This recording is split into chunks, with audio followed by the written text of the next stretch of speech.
Assalamualaikum warahmatullahi wabarakatuh.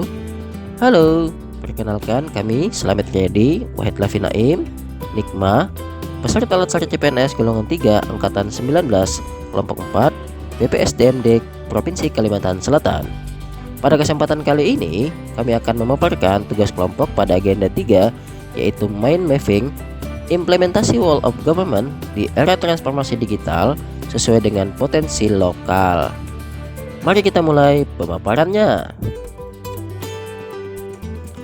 Pelayanan publik dilaksanakan pemerintah dalam bentuk penyediaan barang dan atau jasa sesuai kebutuhan masyarakat berdasarkan aturan-aturan hukum perundang-undangan yang berlaku. Dalam hubungan ini, salah satu fungsi penting dan utama instansi pemerintah adalah sebagai perangkat pemberi pelayanan.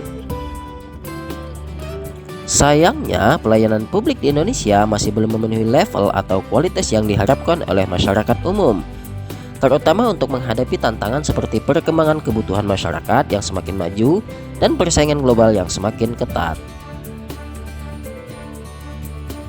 Penyelenggaraan pelayanan publik dilakukan oleh seluruh instansi pemerintah sesuai dengan sektornya masing-masing. Setiap sektor mengembangkan kebijakannya guna mendukung pelaksanaan tugas dan fungsinya. Dalam prakteknya, pemerintah di tingkat pusat maupun sektor banyak menerbitkan aturan yang satu sama lain belum tentu selaras. Maka dari itu, diperlukan sebuah pendekatan terintegrasi dalam upaya penyelarasan untuk mencapai tujuan bersama. Pendekatan itu disebut Wall of Government. Apa sih itu Wall of Government?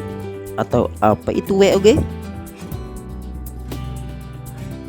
Menurut United States Institute of Peace atau USIP, Wall of Government adalah sebuah pendekatan yang mengintegrasikan upaya kolaboratif dari instansi pemerintah untuk menjadi kesatuan menuju tujuan bersama, juga dikenal sebagai kolaborasi kerjasama antar instansi aktor pelayanan dalam menyelesaikan suatu masalah pelayanan.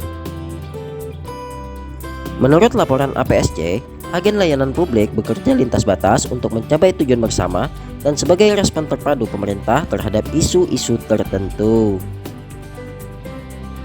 Selanjutnya, mengapa Wall of Government atau WOG itu penting? Ada beberapa alasan. Yang pertama, dorongan.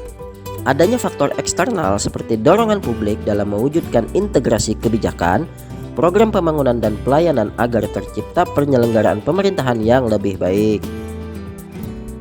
Yang kedua, ego sentral, faktor internal dengan adanya fenomena ketimpangan kapasitas sektoral sebagai akibat dari adanya nuansa kompetisi antar sektor dalam pembangunan. Yang ketiga, keberagaman. Keberagaman latar belakang nilai, budaya, adat istiadat mendorong adanya potensi disintegrasi bangsa. Kemudian yang keempat, kemajuan IT, perkembangan teknologi informasi, situasi dan dinamika kebijakan yang lebih kompleks juga mendorong pentingnya WOG dalam menyatukan instansi pemerintah sebagai penyelenggara kebijakan dan layanan publik. Selanjutnya, jenis pelayanan publik yang dikenal yang dapat didekati oleh pendekatan WOG adalah: yang pertama adalah pelayanan yang bersifat administratif.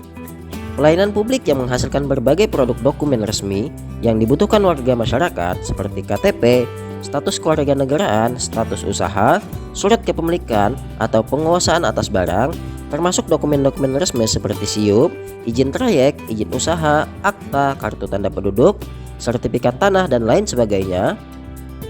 Praktek WOG dalam jenis pelayanan administrasi dapat dilihat dalam praktek-praktek penyatuan 8 Wall of Government penyelenggaraan izin dalam satu pintu seperti PTSP atau kantor Samsat. Yang kedua adalah pelayanan jasa.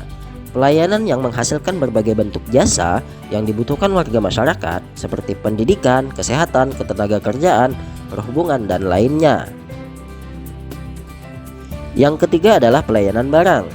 Pelayanan yang menghasilkan jenis barang yang dibutuhkan warga masyarakat seperti misalnya jalan, perumahan, jaringan telepon, listrik, air bersih, dan seterusnya. Yang keempat adalah pelayanan regulatif.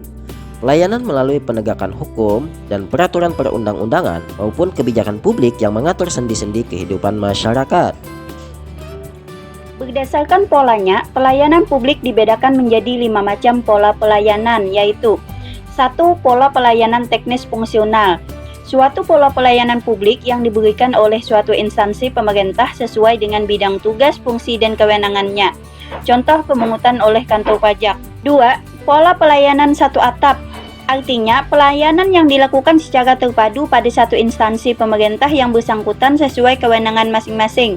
Contoh, pengurusan perpanjangan STNK. 3. Pola pelayanan satu pintu. Artinya, salah satu bentuk kelembagaan WOG yang lebih utuh di mana pelayanan publik disatukan dalam satu unit pelayanan saja, dan rantai izin sudah dipangkas menjadi satu saja.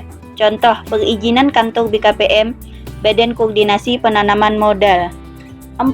Pola pelayanan terpusat. Pola ini mirip dengan pelayanan satu atap dan pelayanan satu pintu. Perbedaannya tergantung pada sejauh mana kewenangan koordinasi yang diberikan kepada koordinator. Contoh, pengurusan paspor imigrasi dan akta kelahiran di Dukcapil.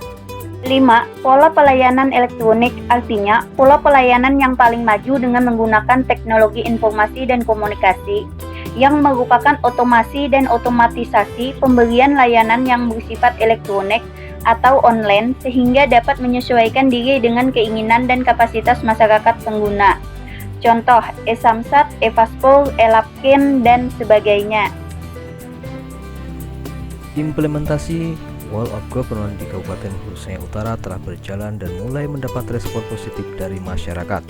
Beberapa contoh WOG yang telah dilaksanakan oleh pemerintah daerah antara lain Mall Pelayanan Publik, yaitu mall pelayanan satu pintu, di mana di dalam mall tersebut masyarakat dapat mendapatkan pelayanan administrasi dari berbagai macam instansi, layanan perizinan dan kependudukan.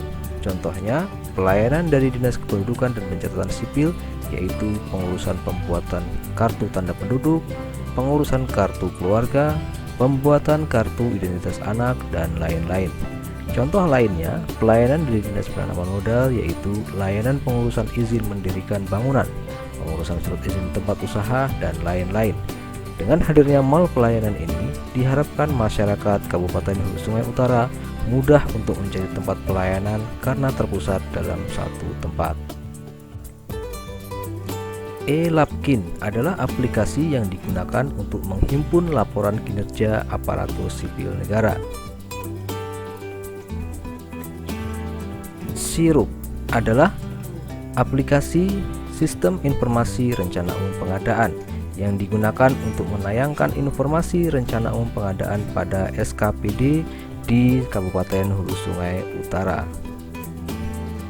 SIMONEF adalah sistem monitoring dan evaluasi yang digunakan dalam hal perencanaan pembangunan oleh Bapelitbang Kabupaten Hulu Sungai Utara. SIRAFIKA adalah aplikasi realisasi fisik dan keuangan yang digunakan oleh bagian pembangunan Kabupaten Hulu Sungai Utara. e-Samsat adalah aplikasi yang dikembangkan untuk mempermudah masyarakat dalam pelayanan pendaftaran online perpanjangan SIM, surat izin mengemudi, pembuatan SIM baru, dan layanan lainnya yang berhubungan dengan kantor Samsat dan Kepolisian Republik Indonesia.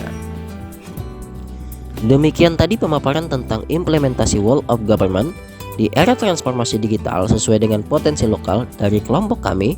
Mohon maaf apabila terdapat kekurangan. Sampai jumpa lagi di video-video selanjutnya. Terima kasih dan assalamualaikum warahmatullahi wabarakatuh.